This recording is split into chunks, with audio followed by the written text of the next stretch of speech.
Hello, everyone. My name is Brad Rowland. We have a bonus episode of the Hammer Territory podcast on this Wednesday, and it comes from the guys at Foul Territory. First, you will hear them interview Dale Murphy, Braves legend for 20 plus minutes. A fun conversation to hear from Dale. Always good to hear from him, of course, if you are a Braves fan. And then after that, a quick break, and then it'll be John Smoltz, another Braves legend that was recorded before the All-Star game, but you'll hear kind of some of the remnants of that. But still, Smoltz is always very insightful. Of course, a Braves legend, Hall of Famer, etc. So two parts here. First, Dale Murphy, then John Smoltz. Legendary Atlanta ball player, two-time MVP, seven-time All-Star, a ton of Silver Slugger and Gold Glove awards as well. Dale Murphy joining us. Dale, good to see you. Thanks for swinging by, Murph. Yeah, thank you for having me. It's been a lot of fun. Just being here in Atlanta, with the All-Star game. It's a big celebration, really, of baseball. And so, and I've seen some old teammates and some old guys I played against, and the whole atmosphere. It's always fun to be here. Thanks for having me on. You still can play. You look like you still can play. I mean, you are in shape. Thank you. He says. Yeah. What was that you said? Yeah. Get my megaphone. I do have hearing aids. Then you couldn't hear anything. But He's booing you if you're. That's the hearing aid. true. Just pop it out. That's true. I didn't get booed too much in Atlanta. It did happen in Philly. I was just saying, Philly might have gone not good. Oh, but I had good experience in Philly. They love you, but they let you know if you need to pick your game up a little bit. But anyway, thank you, AJ. I wish I could play. There's not a day that doesn't go by. I'm sure we're all the same. You wish you could put on that uniform and get out there. You miss it so much. I'm just going to jump right in. How are you not in the Hall of Fame? Oh, thank you.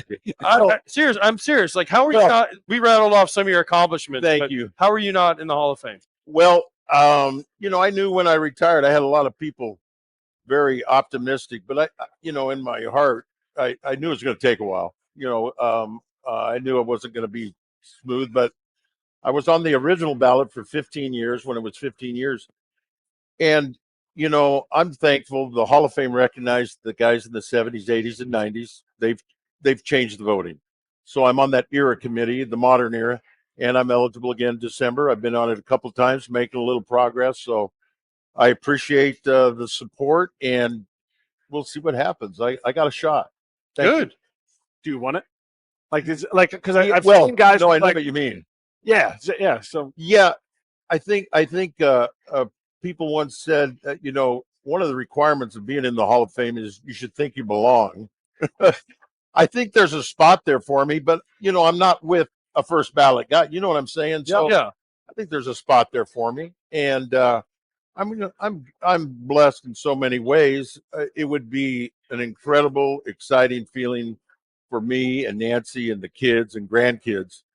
But I'm kind of philosophical about it. I would love that honor. That would be it would blow me away if it happened. I have a question on this. So did you ever connect with a writer that didn't vote for you and be like, just curious, Okay. why did I fall short? Or did you ever catch an article where they said, Yeah. I'm not voting for him, he's on the cusp, but I'm a no, and here's why? There are some writers that are also just the super small ballot. They put one or two people on there. They're in another category. Right. But was there anything that stood out to you because you're looking at your career, your accolades, and you're like, what am I missing? I think the one thing people mentioned to me, and it is true, my last couple of years, there was drop off. The Hall of Fame typically likes to see, a good steady, but I can't, there's no debating that. But that's called being a human, by the way. Yeah. Humans get older and drop off. Sometimes we have habits. You don't think, hey, if I retired right now, I'd have a better shot at getting the big leagues instead of tacking on these. You know what I mean? Yeah. I mean, at the Hall of Fame. Yeah. So you just play, you let things happen. I retired in '93. I was ready to retire. But like I say, I have a lot of people support me within the voters, and we'll see what happens. This new ballot has helped a lot of us guys that played predominantly in the 80s. And I can't think of them now, but Lee Smith, I think Fred McGriff got in on this. Yeah. Who should have been in Yes. before. Harold Baines was another. Lee should have been, Harold, and I think Alan Trammell, so what I guess what I'm trying to say is I'm thankful the Hall of Fame recognized that and changed the voting a little bit, because remember what happened before. You were all lumped in with veterans. There were 2,000 of us. Now they've split it up into eras, and they can kind of focus in on what you did. So I'm thankful for that. I like that. What do you think of this whole area that they put together? This battery and the thing the Braves did, as you guys know, there's been people from all over the world that seen. This is the model. What can I say except it's I've heard the word used earlier, electric. Yeah, that's right. It's electric. Yeah. I was here for the World Series in what was it, 21? Yep, yeah. 21. There were 50,000 people outside, and of course 45, whatever is inside. I think they bumped it to 47. The whole thing, the energy created, and just the financial model, another big stream of revenue around the stadium, which, I played in an era with a round stadium and 10,000 parking spaces around it. This is the model that people are trying to figure out, that all the next stadiums and of every sport are going to be modeled on this. And people, if they don't have it, they're going to try to retrofit some kind of mixed use facility near the ballpark. There are a lot of very jealous owners across the sport that we have heard from that are looking at this model and saying, not only is it beautiful and a great fan experience, it's a cash cow because you can own a small town that is dedicated to the sport. Right. And another little tidbit is they don't have to share that revenue. Yes. Everything inside the ballpark is shared. And this is all Braves and Liberty Media. So they need to pay you more. Yes. Me? Yes. Me? Yes. I keep telling people, I play today for half of what they're making. Of course, half is 25 million. But anyway, but you guys also fought for them to be in this spot. Well, no, it all works together. They can afford to bump their payroll, which when they opened, I don't. Their payroll's steadily gone up. Now, Liberty Media has thoughts about luxury tax and things like that. But the point is, it doesn't guarantee, as you guys know, it doesn't guarantee you a World Series championship. But to be competitive, typically your salary structure needs to be near the top 10. There's always some exceptions to that. But since the Braves have kind of created this thing, it all blends together to pursuing the best players that they can and giving the people the product that they deserve. There's some other ball clubs I won't talk about that I'm not so sure how much they're investing in their players. Yep. And the product they're putting on the field. I'll just leave it at that. But the Braves are, doing a great. This is incredible. The whole battery, Atlanta, and everything. Did you ever think when you were at the old launching pad that this is what the Braves would turn into? Because I mean, I've told you the story. I came up one time. I grew up a Braves fan. Yeah. And people that don't know, this was my favorite player. I know. And when I first met him, I was with my son. We're in spring training in Atlanta. He's on the field, and my son's with me. And I was like, oh, my gosh.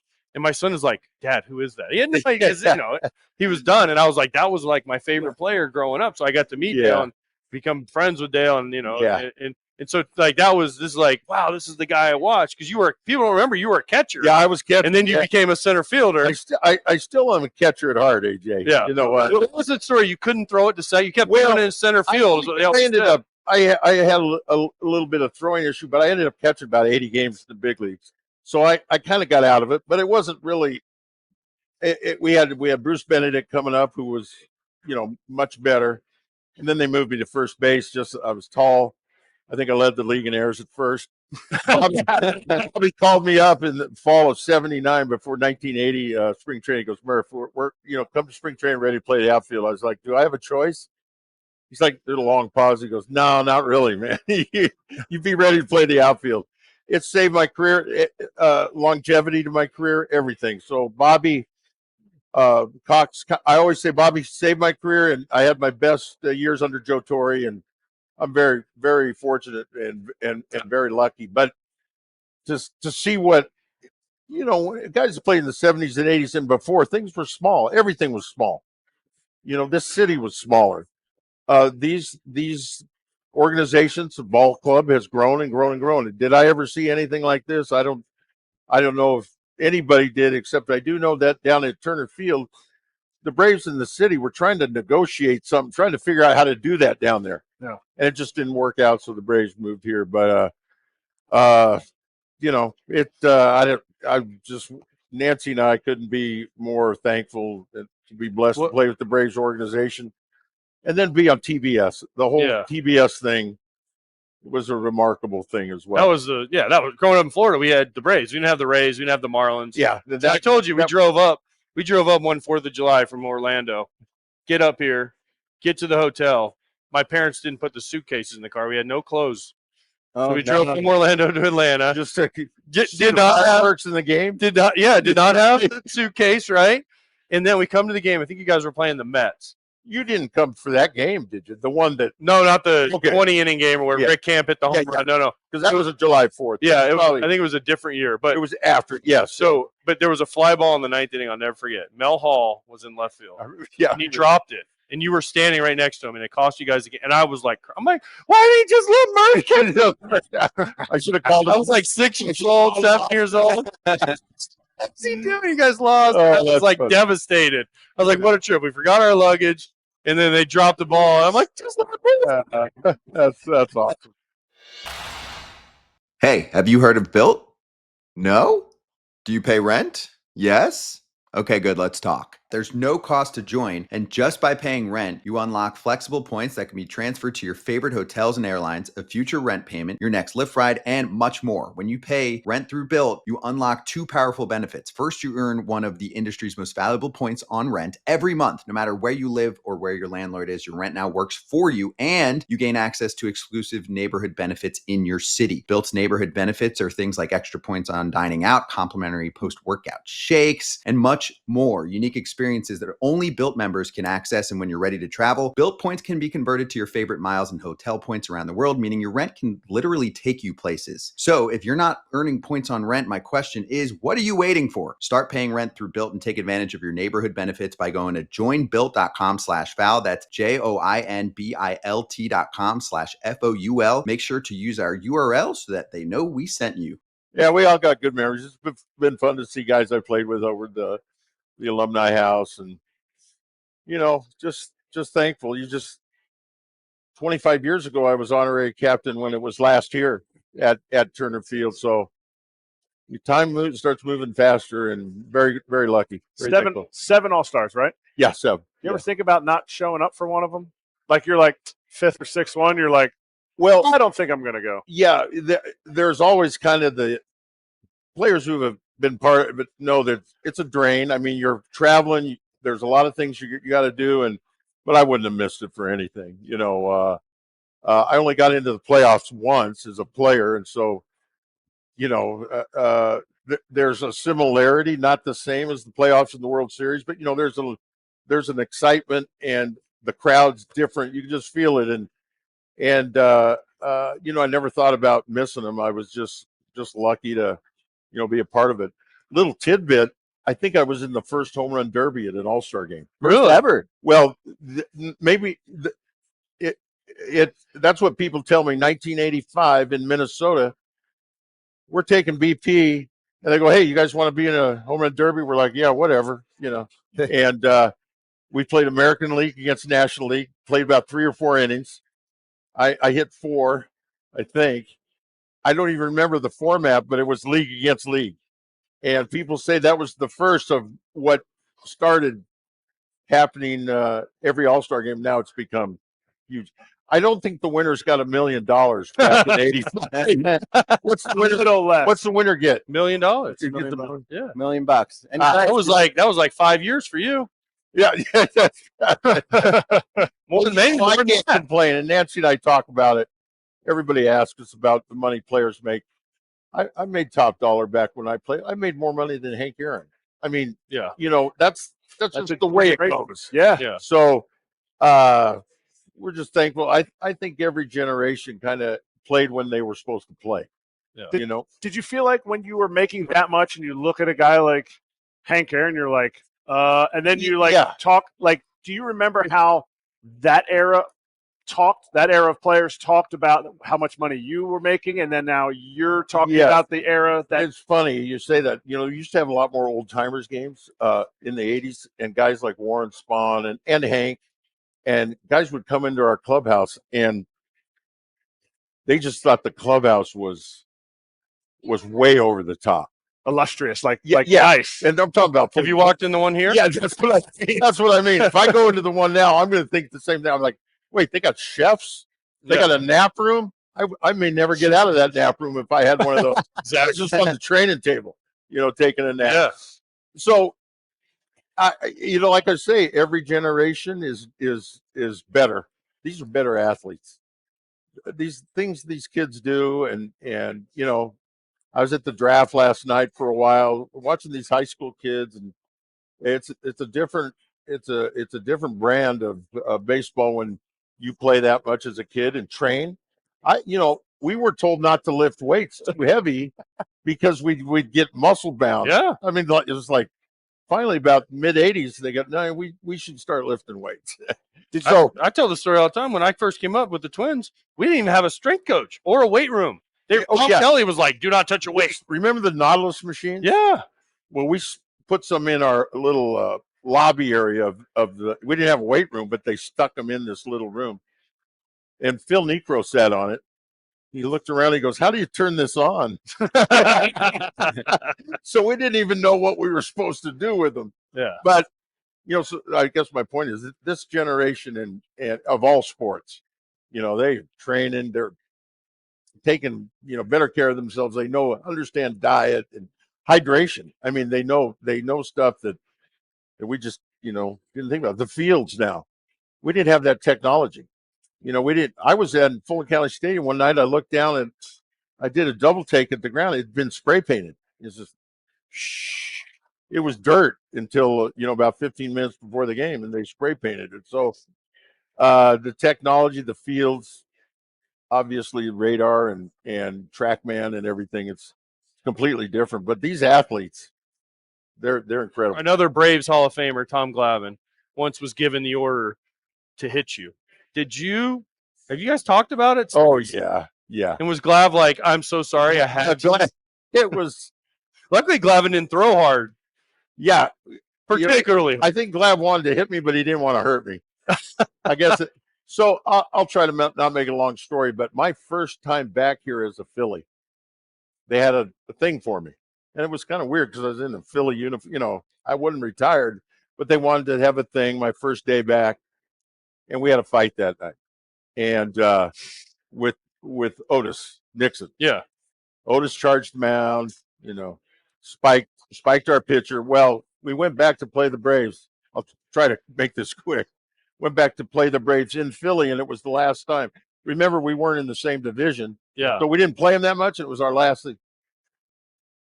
About the 8th inning of our last game of the series, Roger McDowell, who, interestingly enough, as you know, ended up being pitching coach. I was here with him for 2 We loved him. Yes. Roger hits Otis and Bobby, as Bobby would do, freaked out. He goes, "We're hitting the next guy up. We're hitting the next guy up." And Glav walks down and looks at the line. He goes, "Bobby, it's Murph." And Bobby goes, "I don't care who it is." I'm sure he might have said something else. We're hitting him. So Glav gets out there, and I was like, oh, my gosh, it was just awkward. I'm like, I think he might throw at me. So, I was kind of hanging loose. And then he threw inside. Then he threw inside again. And the third time he tried, I was out of the batter's box. He's like, it was awkward. We talked after the game. He goes, "Murph," I go, "Hey, it's over." It's one of those weird things that happens in baseball. So. That's like when Jim Thome got hit by a guy, and he had to charge them out, and then they went to dinner because I think he was with Philly. It was Cormier, the left-handed pitcher. Yeah. And they were they were friends, and he hits them, and he charges them out, and then they go out to dinner. And then they went to dinner after the game. Like, hey, it happens on the field, Yeah, it's different. But that's funny. Yeah. So it was just one of those weird things. Just happened to be you. Yeah, and we weren't going to play him again that year. Yeah. And what happened was Roger didn't hit Otis till the 8th inning of the final game that we were going to play him that year. It could have got resolved, but the starter and And what's so interesting too is Bobby hires Roger as his pitching coach a few years later and loved Roger. Yeah, loved him. All right, I got a fan question here, super chat from Route. Dale Murphy, definitely Hall of Fame player. Question for Dale: why did he retire at 398 home runs? Well, I was done. I wasn't hitting that well. I was in Denver. I was in Denver before Coors Field. It was Mile High Stadium. You know, Mile High was about 240 to the left. It was short. And I couldn't hit one out of there, you know. And so I'm kind of thinking, I don't think I can hit one out of anywhere. It's time. But I was hurt. I mean, I wasn't totally hurt. The Rockies had me for a couple months, and Don Baylor said, "Hey, Murph, we're going to move on." I was like, I'm ready to hang it up. And Okay. I had plenty of hanging sliders to hit in my years at playing. I missed. I should have well over 400, but Hey, fans like the nice even numbers, but we'll settle for baseball. 398. Yeah. That's Well, just McGriff- how it is. Fred stopped at what, 493 or something? I think, Yeah. yeah, Well, Freddie, I'm so happy to see him in. Yeah. It's so excited for him. yeah, me too. Are you two the nicest guys in the world, you and Fred? I've been called a lot worse. I played in Chicago, and the bleacher bums called me a lot. Yeah. So Me both. We do have that. We have that in common. yeah. No, I appreciate that. I just, I feel very lucky to play the sport I loved, and Mary and Nancy was the most important thing. She's kept me focused on what's more important. We got great kids and grandkids, and I'm just very, very lucky, and I try to remember to be respectful of people. I think the challenge for players is you try to protect your privacy, especially when you're playing. And some people interpret that as being rude, but you're trying to manage that notoriety at the same time as. So I think, it's sometimes it gets out of balance a little bit, but I try to, just remember that I was lucky and not any different than anybody else. Last Thank one, from a business perspective. So it's a two-parter. One, can you tell us about the restaurant? Right? Yeah. And then two, are you part of a group that's trying to get a ballpark or a ball Yeah. club in Utah? Yeah. Okay. So the restaurant's good news, bad news. Okay. Where we're at, and we've had a lot of people during the All-Star week over by the village. We're right over there at the village, by the village. But that area is renovating. They're renovating, so we have to close. Okay. And whether it'll be a year and a half, so by then, we've had a great experience over there. Okay. Murph's, if I can put a plug in, come on by. We're going to be open until mid-August. There you go. So that's for everyone to know that's watching right now. Yeah. And I'm sorry. And the last one on Utah. Salt Lake. Yeah. Yeah. I'm from Portland, Oregon. I was part of their group, but I live in Salt Lake about 8 months out of the year. I'm here about 4, and they have a great group. And Big League Utah, we're working every day. Great ownership group. The Miller family that owned the Jazz, and they've owned the Bees AAA team for 25 years. Salt Lake has completely changed the last 25 years. It's great demographics, great ownership group. We're excited. And we'll see when the commissioner and the players and owners get together and decide to expand. It sounds like Nashville's a good front runner, but they're going to expand too. One's going to be on the I think west side of the country. Yeah, got to get different parts of the country. So we're definitely in the mix. I'm personally very optimistic. Yeah, I think they have a good shot. Yeah. I think Portland's trying too, but Portland has still got Salt Lake City sounds like they have maybe a better chance. Portland are the most active groups. I think Orlando started a group. Oh yeah. So like you're on the West Coast. Yes. And have you been working with that group? Yeah, I know the group. Yes. Yeah. The difference in Orlando and what you guys want. You guys want an expansion team. Yeah. Orlando doesn't want an expansion team. They want a team about an hour west, an hour east. I've heard about that team. Yeah. And I think I understand that. Yeah. So Bradenton Pirates. yes, the Bradenton Marauders. The Marauders. Bradenton Marauders. I was gonna say the Tarpons. Lakeland Flying Tigers. Yes. But I played in Salt Lake in AAA. I love Salt Lake. Well, People yeah. ask me all the time, what was your favorite city? I'm like, Salt Lake City is unbelievable. No, it is great, and I've lived there since I retired. Nancy and I had our family here. All our kids were born here, but we love it out there. It's a great place, and we're excited. They're everywhere I go. People said, "What is going on?" We're ready to go. So they got a lot of good things in their favor. Where would they put the stadium? They put it downtown? There's a brand new airport. It'd be right between downtown and the airport. Okay. Called the Power District. That it's ready to go. It's actually shovel ready. I mean, they're ready to break ground. So they wouldn't have to do a fake shovel groundbreak. Right, they do a real groundbreak. So they would actually put the shovel in a ground. And Yes. Yes. Would you have a shovel? Yeah. Well, I was at the. Do I have a shovel to break ground? Yeah, if they break ground, would you be one of the guys with they've the shovel? They've already broken ground because actually they're going to develop that area anyway and save 10, 12 acres for the ballpark. Awesome. That's awesome. The way to buy, sell, or trade your cards is Arena Club. It is the top marketplace in the biz to get that done. And Kratz, we love the slab pack situation because rolling through a ton of cards, physically opening them, finding all kinds of commons that end up folded or in the garbage is old news. Why not get a slab pack and get a chance at a card worth thousands of dollars? I was a common card. It's okay if you don't get me in your slab pack because you put as little as $25 for a slab pack and you could pull out something that's worth thousands of dollars. And it's a keepsake that you get to wait, you know what? It might be worth this much today, but I get to watch the value grow. And right now you can get 20% off your first slab pack or card purchase by going to arenaclub.com/foul and use the code FOUL. That's 20% off your first card purchase or slab pack at arenaclub.com/foul, code FOUL. What do you think about The Miz? It's going to be a massive storyline. Of course, we're excited to see him pitch. Yeah. But played for a long time. You know the deal. There's a lot of elements that went wrong, and he's not one of them. It's not his fault. But a lot of people contributed for it even to be a situation that we have to discuss. 5 or 6 pitchers opted not to be here. That seems to be the new thing. And you can understand it. You can make an argument with all the injuries and the way the game is played and everything else. What is very difficult as a former pitcher is that to think that there is not other worthy candidates is where the discussion gets awkward. And it's not his fault. He is going to be a dynamic, great pitcher.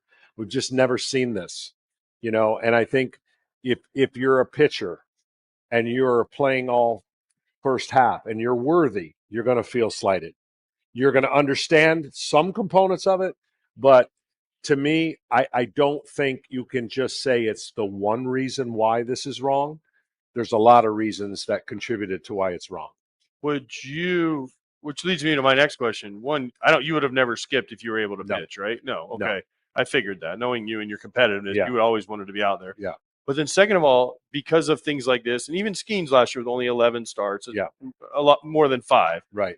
Should they stop using All-Star games? And I've had this conversation with Rosenthal and Verducci yesterday. Should they stop using All-Star games for Hall of Fame credentials if they're just, there's 79 All-Stars this year. That's a lot of, that's like 10%, over 10% of the league. Yeah. There's a lot of All-Stars. So, you get an All-Star game and you get an All-Star game because all these players are opting out. So does it, I don't want to say it's cheapened it, but has it lessened the aura of I'm a Major League All-Star? You can make that argument and be a strong argument. I agree. I went to 8. I went to 7. I was selected to 8. I got hurt and I went on the IL. I think the game and the idea of the game has changed from the expectation of the player. A lot of things have changed that take it away from where it is an honor. It should be an honor. It should be based on your resume. And now you can get selected and not even go. And I think, look, I'm going to be the old guy on the lawn if I keep saying that, I think the All-Star game, and you've heard me say this, I am 100% confident all the discussions would go away if we had a World versus USA All-Star game. Oh. I've said it for years. Hockey just went through it. It exploded. I don't watch a lot of hockey. I didn't miss 1 second of that All-Star. I didn't. I thought it was compelling. I thought it was incredible. Guys were playing hurt. Guys missed the second half of their season because of that. With that comes that expectation that you are showcasing the greatest athletes on our planet. And we would have a roster that you could talk about on both sides that you could go, I don't know who's going to win. Now, is the World Baseball Classic the reason we're not going to that? Yes, Could be a very, it would kill the World Baseball Classic. It could, but the World Baseball Classic has its own unique other countries that other players aren't in the current system that we have. And I'm just saying, if you give me a chance to put a USA jersey on, I gotta have a broken arm to not want to put a USA jersey on. That Four Nations Cup, remember the Kachucks versus, what was it, Russia or Canada? They dropped the gloves and fought, right? Absolutely. And everyone, the next game, everyone was watching. It's the highest rated game ever. But saying that, we still have the best All-Star game of any sport. Yes. This is hands down. It's not even, I'm not saying this is not a great game. I'm saying that, to your point on the amount of players and the amount of change, to get ready for this game, I don't even look at 2 days leading up because so many things change. You could be working on it, so there's a lot of discussion every All-Star game about players picked or not picked. That's never going to change. But I just think that USA versus World eventually is going to happen. But then you would have to still pick the All-Stars. So it couldn't just be the best American players versus the best world players, because then it would just guys wouldn't make All-Stars. Well, why not? Because then they're going to be like, well, should Trout be in? Based on this year, Trout shouldn't be in the All-Star. I think you're still picking the All-Stars, no doubt. I think there's a bigger Jacob pool. Wilson is your starting shortstop for the American team. I think that's where I think you would lose kind of the All-Star aspect of, wow, he was a 3-time All-Star, he was a 2-time All-Star, that kind of thing. I think for a change of pace, it's a great change of pace. I'm not saying it stays that way. Yeah. I just think it's a change of pace. Look, they tried doing home field advantage to it. Yeah. I mean, there's things you can do, and everybody's trying to figure out in other sports how to do it. But the choices that other sports have had to make, they just canceled theirs because it wasn't working. And so I'm just thinking, for a change of pace, a one-off, I think it will be a phenomenal showcase from an international flavor that we have in our sport to what the USA could put together. Has it been discussed? Because I don't know. Are you still doing the rules committee? No. Okay. But has it been discussed? People, you could throw it out there. I throw it out there. I'm not afraid to throw anything out. No, I like it. Until somebody says stop throwing it out there. But I think there is definitely interest that won't. The WBC is still going to take precedent, and I get it. The difference is you've got guys in their prime conditioning, ready to go now, versus what that tournament, to your point, you're not going to get certain people in that tournament. I mean, there's a bigger issue here that we don't deal with as an entity and as an organization, and that's injuries. Until we start dealing with that, until we start looking at baseball and seeing, why do we keep doing the same thing over and over again and not even think about prevention of injuries as being a competitive advantage? That has to be at the forefront. That has to be something that organizations, Major League Baseball, we can't keep turning our head going, it is what it is. Nobody gets in trouble when somebody gets hurt. People get in trouble when their ERA or their velocity dips or any of this stuff. People get hurt. Shucks. What's try. the solution? Next one. Can you incentivize teams on that front? Absolutely. It's going to be coming. That rule change is coming. But what I'm shocked at is why, in all of our analytical world that we live in today, with all the competitive advantage that you want, and let's just say it's only 2.5 between the last place team and the greatest team of analytics, it's not that big a gap anymore.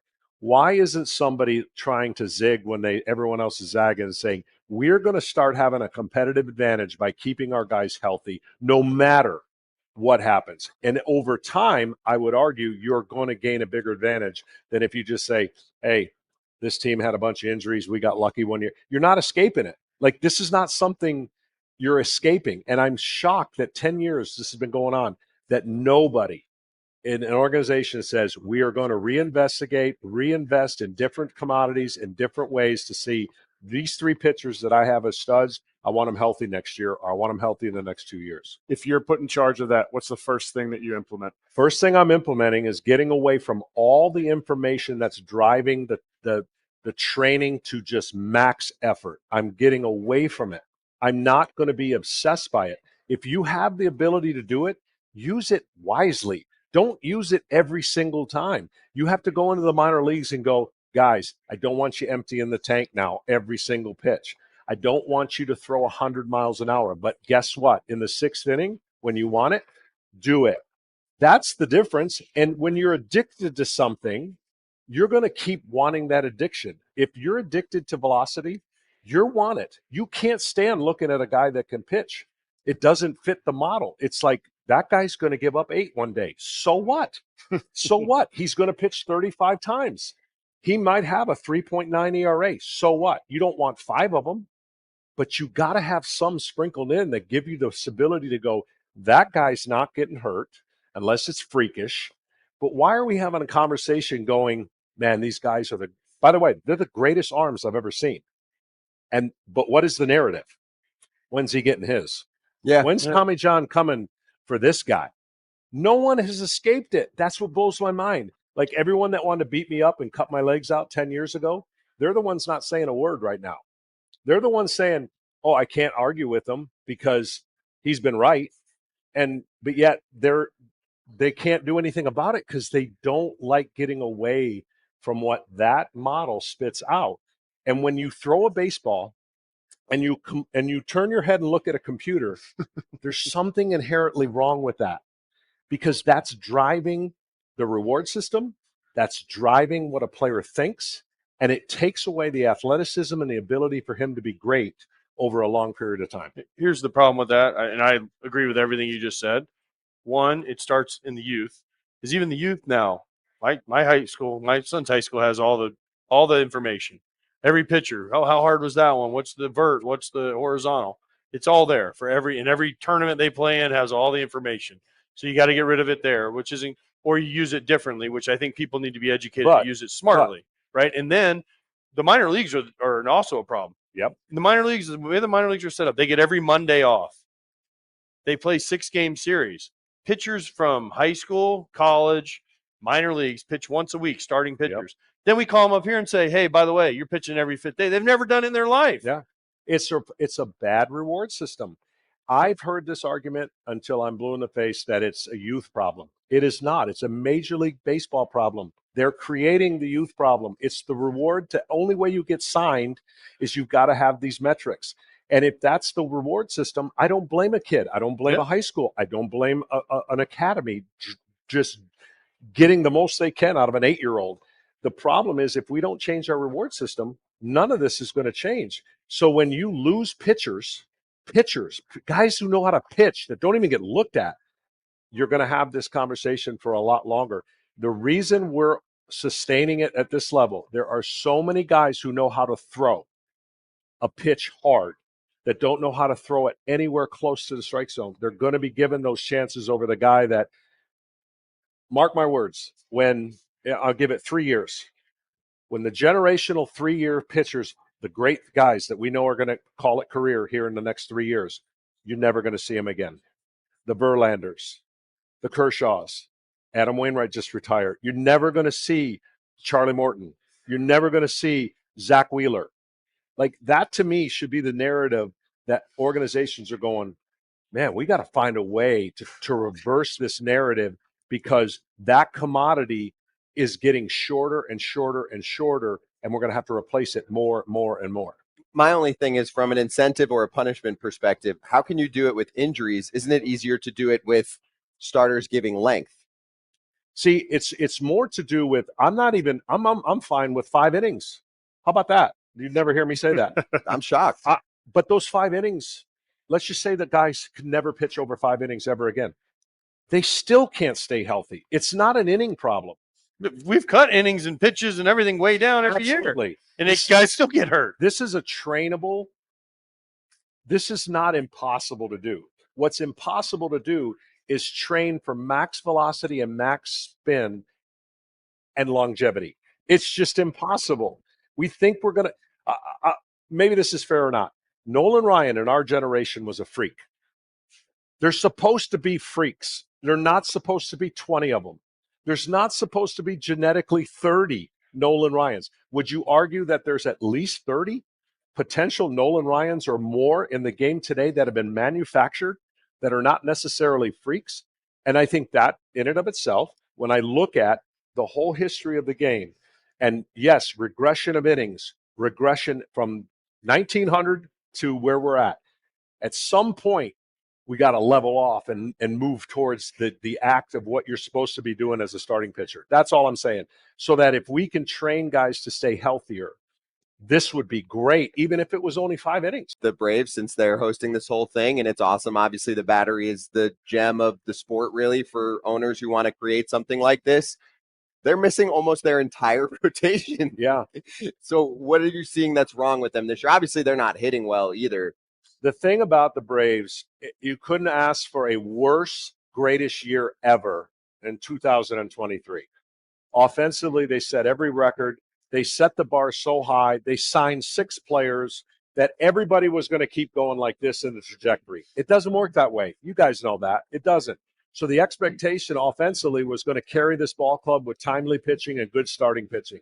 Well, that offense has not even come close to what 2023 is. So that inconsistency and their inability to cover the starting rotation now, which was awesome, by the way, really good, that with the combination, the inconsistency, that's why you lose close games.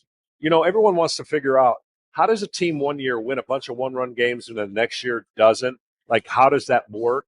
Well, if you've got some flaws in your club, you're not going to win a ton of one-run games. That's how it works. And is it a model to live by? No, but you see the teams that win the one-run games and the ones that don't, and it's pretty obvious you got to have a little bit better consistency in certain areas that show up as a weakness. Mm-hmm. Last one in that division. Do you like the Mets or the Phillies better? I said from the whole part of the season, this is going to be up and down. They're going to switch spots at least 20 different times. I don't think any one of those teams run away from it. This has been the streak. I feel like I'm repeating myself because the last 3 years I said the same thing. This is one of the streakiest seasons I've ever seen, where I can't believe, like, the Dodgers lose 7 in a row, the Red Sox have won 10 in a row, the Minnesota Twins won whatever 10 or 13. The Brewers won 7 in a row just now too, and they're back in it. To me, this is the streakiest. I don't know if it's the imbalance of some teams in the schedule and when they're playing them, the injuries take a place. I would have a hard time picking a winner right now out of the East, but it's definitely coming from one of those two teams. That's safe to say. And I think from the Central, balance there. The West shouldn't. I mean, until recently, the West was looking like we were all thought that the Dodgers would win by double digits. So there's flaws on every team because of injuries and because of lack of pitching. But then you got some surprises like the Detroit Tigers where you go, come on. Now, no one thought there'd be a double-digit lead at the All-Star break. Credit them what they did last year and what they're doing now. They got a little, beat up over this. I always look at the week before the All-Star game and the week after. Watch the teams that either lose or gain the most games in those 2 weeks, and you'll see that movement drastically change because it's a tough week for teams. Players are tired. Some are going to All-Star game and are like, man, the All-Star break's almost here. You can't let off the gas, and some teams really pick up a lot of games in those in that 10-day span. Yeah, the Tigers got swept by the Mariners heading into the break just now. Right. Yeah, they're a good team, but still, they didn't look like themselves. By the way, I'm impressed with the gymnasium that you guys are using while you're doing this show. I mean, This you is guys what are we do. jacked. Like, working out all the time, huh? All the That's what time. we do. It's like a 2-hour show, and then we just go lift. It's awesome. That's why we're not good putters in golf. No, Pretty much muscle. Yeah, We know him.